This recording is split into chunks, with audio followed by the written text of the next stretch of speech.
Jo here from Bulwer Forest Garden, and welcome to Let's Get Growing, and this is tutorial number 9, and we're like sort of middle of April.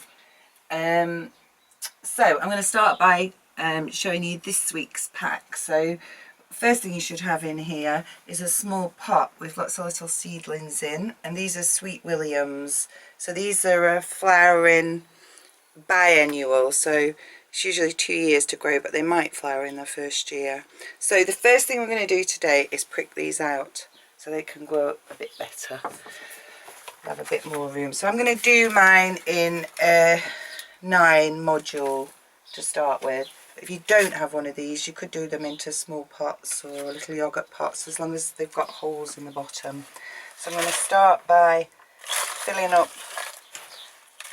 a tray, and I'm using a good quality peat-free compost here, and it's worth sort of saying that if you're struggling with some of your seedlings, it could possibly be what you're growing them in. So if you're using a cheap low quality compost, you might not get such good results. And also it's important as gardeners to use peat-free compost, because peat bogs are an important habitat.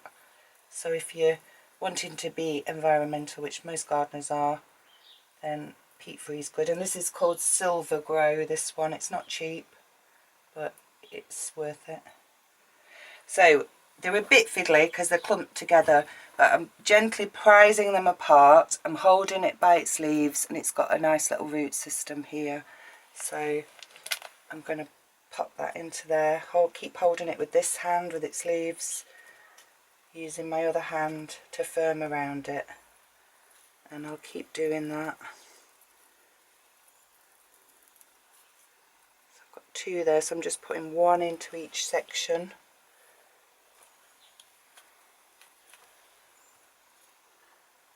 Making sure I've got a bit of root on each one.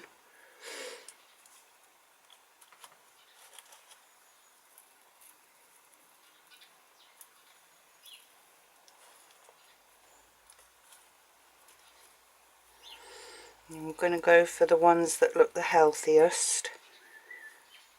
An important thing to learn as a gardener is, although it seems a bit cruel, you're probably not going to want all of the seedlings that you've sown. So a good lesson is things like this you might end up not using. You have to be selective, otherwise you might end up with millions of the same plant.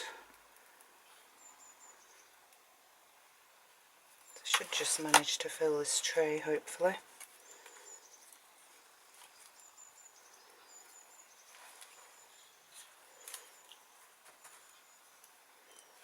So that's it. I've got a tray of 9 Sweet Williams there. I'm going to put a label in. I'll give them a water with a fine rose, and then I need to just keep these seedlings sort of sheltered in the shade, where they're not going to get too cold or too extreme the weather, until they just sort of pick up a bit in a day or 2.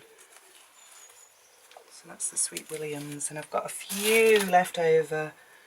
I'm not going to bother with them, though you might want to bob them in a pot. You could give them to a friend. Okay, and the next thing we've got here is envelopes of seeds. So this is Cosmos. So again, it's more flowers for the bees, and to make your garden lovely. And Cosmos are brilliant because once you get them going, they'll flower into October or even beyond. So they're really good. They're an annual, and they're really easy to grow. So you should have like a little pinch of seeds there. They're quite big seeds. You could put them in a tray if you wanted, but I'm just going to scatter mine, spread them out.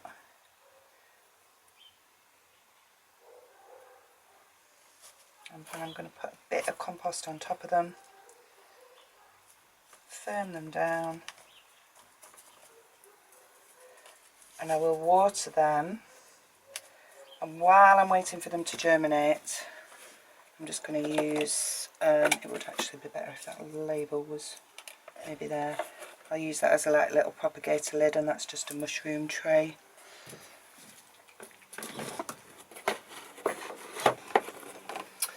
And then the final things in your pack is a little envelope of dwarf French beans. So you've got a few different varieties here.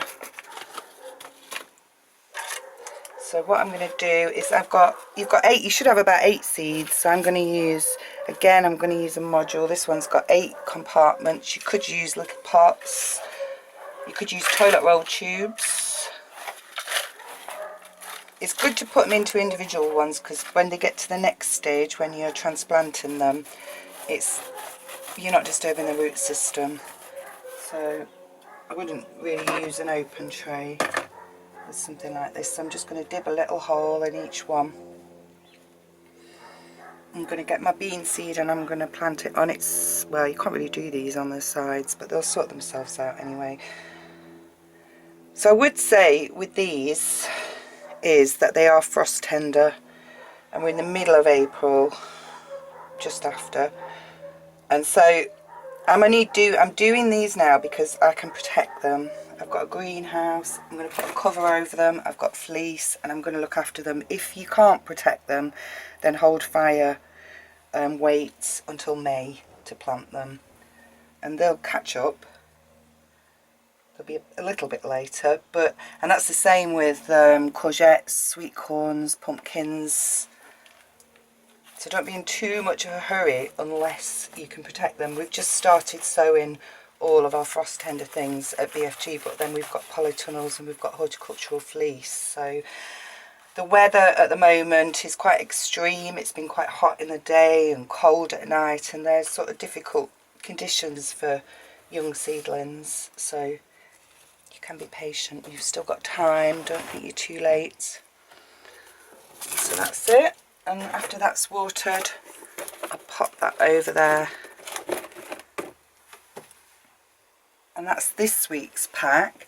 So now we're going to have a look at some of the things from previous weeks. So as you can see, it's really busy in here. It's not all from Let's Get Growing. Oh, these are the cosmos that I sowed earlier. So this is eventually what yours will look like. They'll grow pretty quick. This is the lettuce. So this was the mixed lettuce. So I pricked it out between the last pack and now. And I've done these into modules.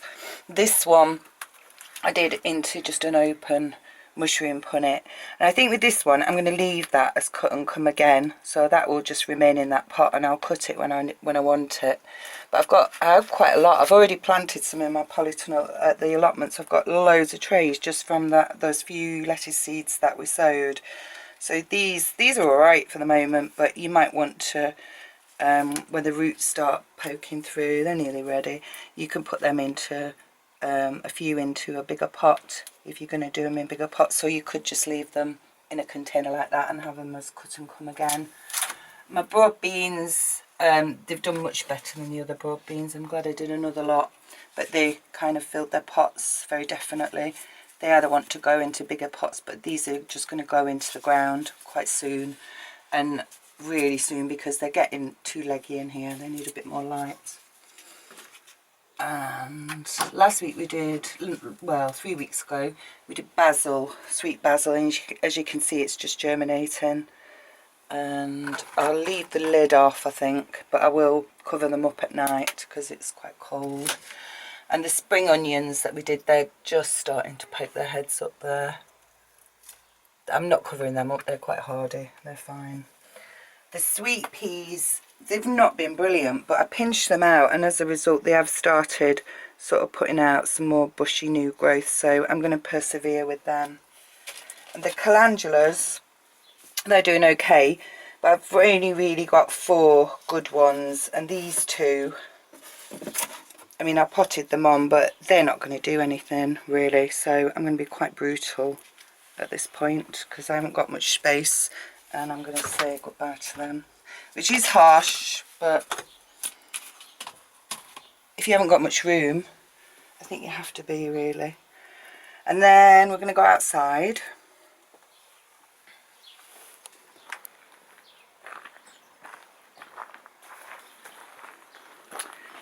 look at some of the other things out here from previous packs. So this is the pot of bulbs, the lasagna pot, and it's done really well. The daffs are still flowering. These I've forgotten about, the muscari. So great hyacinths, and aren't they pretty and really good bee food they are at this time of year. The alliums are coming up. There's 3 alliums in there, and I can see like a flower bulb, a flower head coming up there on the inside. So the thing with the alliums is, don't think it's dying if the leaves start dying back. Usually what happens is the leaves die back and the flower comes up, and that's quite a normal sort of natural phenomenon for them. The potatoes haven't started coming up yet, which is fine. We'll just be patient and wait for them. But when they do, I'll keep putting more compost on top of them. Strawberries are doing really well, but they're flowering, which is probably a bit early, but probably nothing much will come of that. The onions are okay, the chamomile, and I repotted the stackies last time, and that's kind of responded quite well. Let's have a look. Oops, slugs under there. It's not ready for a new pot yet, but it does look quite healthy. And I think what I'm going to do with this is I'm just going to pinch that top bit out, because I want it to put out a bit more sort of lateral growth. My wildflowers are doing well, and the onions, and that's the time from last week. So everything's doing okay. The onions, there's a few things that the onions and spring onions and garlic and shallots look a little bit worse for wear. So I think what they need is a feed. So what I'm going to show you is how to make a plant feed quickly.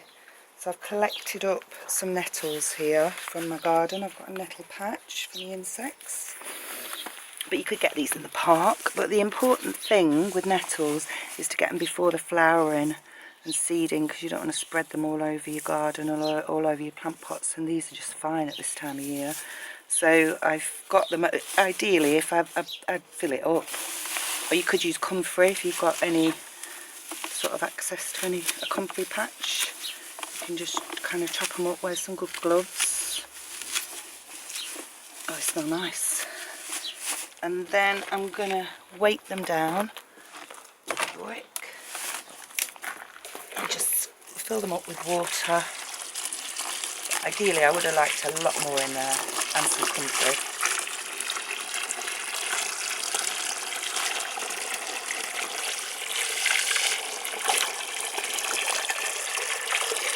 And then I'm just going to leave that in a sunny spot for a couple of weeks. I'm going to cover it up. I've got some slates, or you can use anything, because it gets quite smelly.